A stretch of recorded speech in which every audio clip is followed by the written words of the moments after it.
이 아침에도 말씀의 은혜와 기도 응답의 은혜가 넘치기를 소원합니다. 함께 묵상하실 말씀은 이사야서 34장 1절에서 17절 말씀입니다.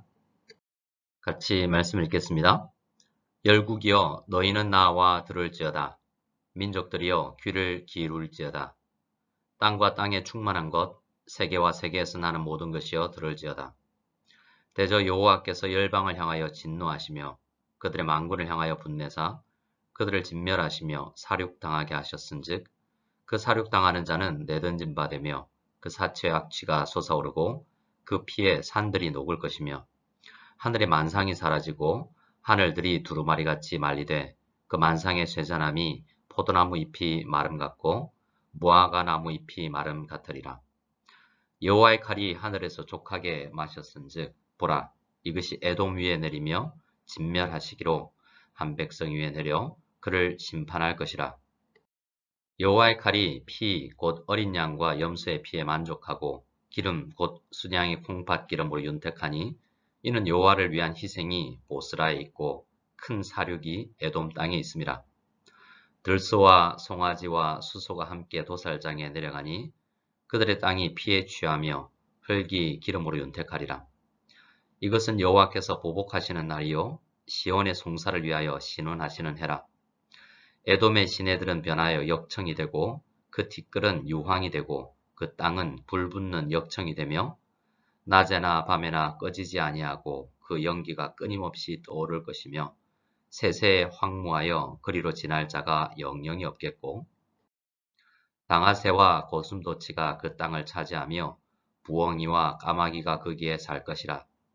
여호와께서 그 위에 혼란의 줄과 공허의 줄을 들이우실 것인즉 그들이 국가를 이으려 하여 귀인들을 부르되 아무도 없겠고 그 모든 방백도 없게 될 것이요 그 궁궐에는 가시나무가 나며 그 견고한 성에는 엉겅퀴와 새품이 자라서 승냥이의 굴과 타조의 처소가 될 것이니 들짐승이 이리와 만나며 수렴수가 그 동류를 부르며 올빼미가 거기서 살면서 쉬는 처소로 삼으며 부엉이가 거기에 깃들이고 알을 낳아 까서 그 그늘에 모으며 솔개들도 각각 제 짝과 함께 거기에 모이리라. 너희는 여호와의 책에서 찾아 읽어보라. 이것들 가운데서 빠진 것이 하나도 없고 제 짝이 없는 것이 없으리니 이는 여호와의 입이 이를 명하셨고 그의 영이 이것들을 모으셨습니다. 여호와께서 이것들을 위하여 제비를 뽑으시며 그의 손으로 줄을 띄어 그 땅을 그것들에게 나누어 주셨으니 그들이 영원히 차지하며 대대로 거기에 살리라. 아멘. 오늘 말씀은 선지자 이사야가 열국과 민족들에게 가까이 나와 들으라 라는 초청의 말씀으로 시작을 합니다. 이사야 선지자는 가까이 나와서 그들에게 무엇을 들으라고 하는 것일까요? 선지자는 하나님께서 열방과 민족이 하나님을 믿지 않고 하나님을 의지하지 않고 하나님의 교회를 핍박하면 어떤 결말이 그들에게 임하게 되는지 들으라 라고 미래를 이야기해 주는 것입니다. 2절은 여호와께서 열방을 향하여 진노하시며 민족들이 진멸당할 것이다 라고 이야기하는데요. 여기서 진멸이라는 단어는 히브리어 헤렘이라는 단어입니다. 이 말은 그 땅에 남녀노소 막론하고 죽임을 당할 때에 사용하는 말입니다. 1절에서는 나와 들으라 라고 했는데 2절에서는 진멸당할 것이다 라고 하는 것은 앞뒤가 맞지 않아 보이기도 합니다. 그래서 우리는 이 말을 열방과 민족 중에서 선지자의 말에 귀를 기울이지 않고 하나님께서 세상을 경영하신다는 이 말씀 그리고 결국에 세상이 어떠한 심판을 받게 된다는 경고의 말씀을 받지 않은 열방은 진멸될 것이다 라는 의미로 생각할 수 있겠습니다.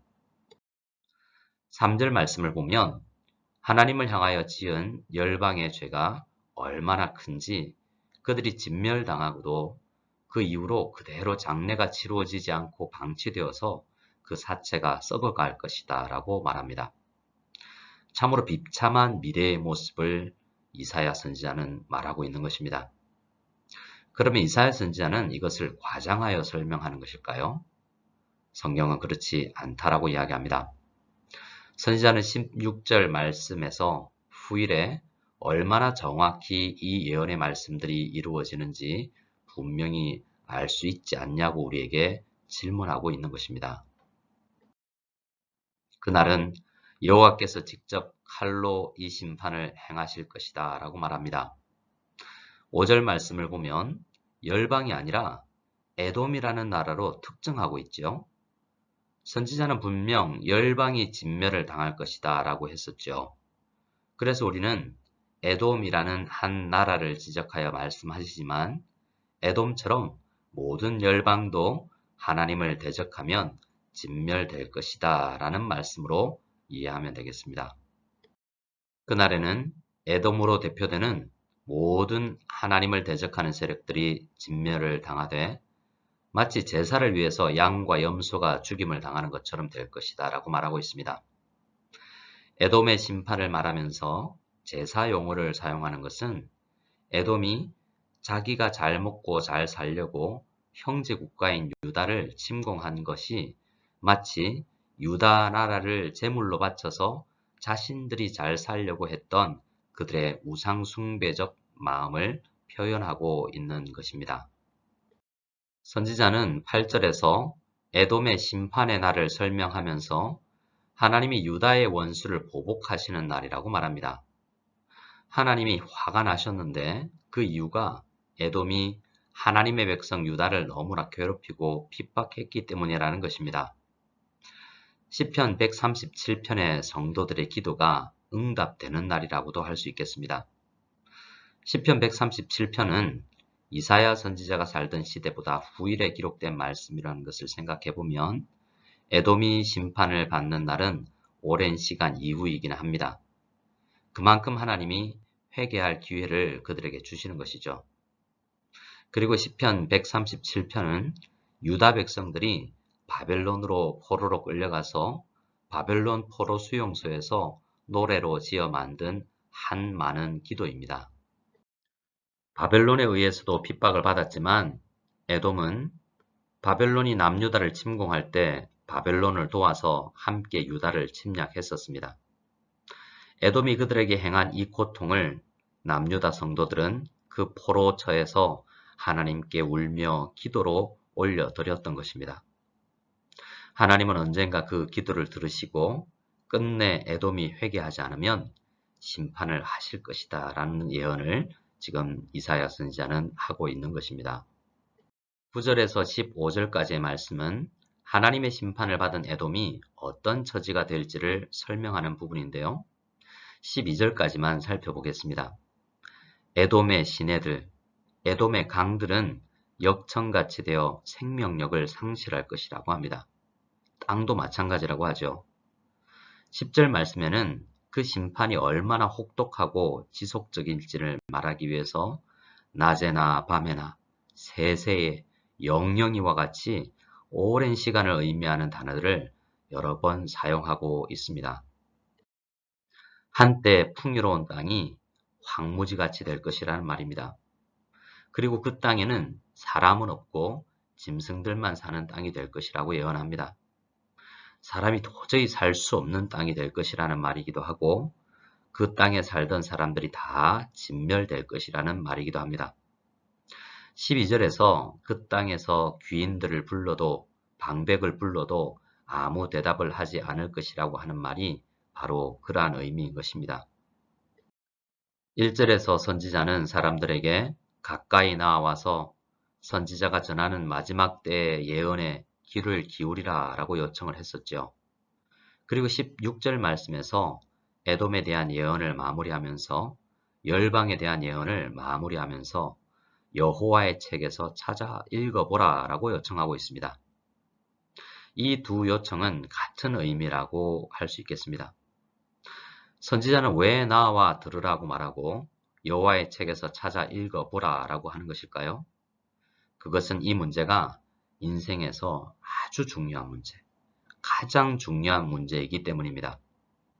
하나님을 모르는 사람들은 이 땅에서 80년, 100년 살다가 죽으면 그만이라고 생각할지 모르지만 이 문제는 우리 인생들에게 가장 중요한 영생이 걸린 문제입니다.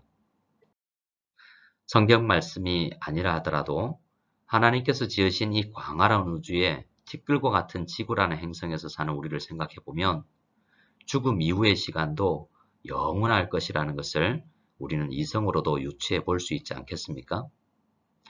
이 땅에서 잠시 살면서 우리가 어떤 믿음을 가지는지가 말씀에 어떻게 반응하는지가 우리의 영혼을 결정하는 것입니다.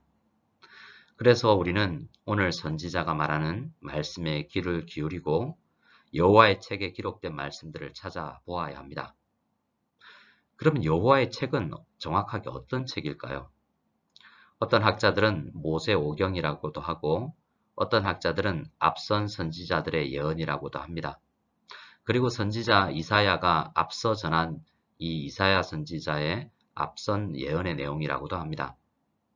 이 책이 어떤 책이든 그 의미 하나는 분명합니다. 하나님의 말씀은 빠진 것이 하나도 없고 제짝이 없는 것이 없이 모두 정확무오하다는 것입니다. 그리고 기록된 말씀은 분명히 이루어진다라는 말씀입니다. 이사야 선지자는 당시의 백성들에게 미래에 일어날 일에 귀를 기울여 오늘을 지혜롭게 살기를 바라고 있습니다. 미래를 잘 생각하면 오늘을 지혜롭게 살 수 있다는 말입니다. 오늘 우리는 이 말씀에 귀를 기울여 집중하여 하루를 시작하기를 원합니다.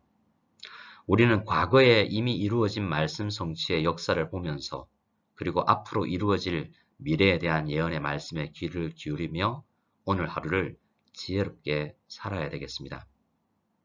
그리고 오늘 말씀을 묵상하며 우리도 이사야 선지자처럼 열방을 향해서도 이 말씀에 귀를 기울이라고 전할 수 있는, 초청할 수 있는 우리가 되기를 간절히 원합니다.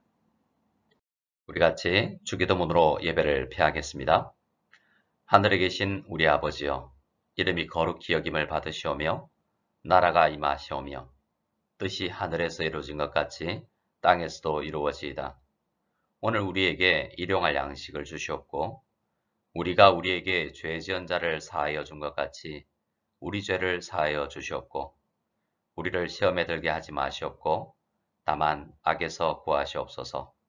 나라와 권세와 영광이 아버지께 영원히 싸움나이다. 아멘.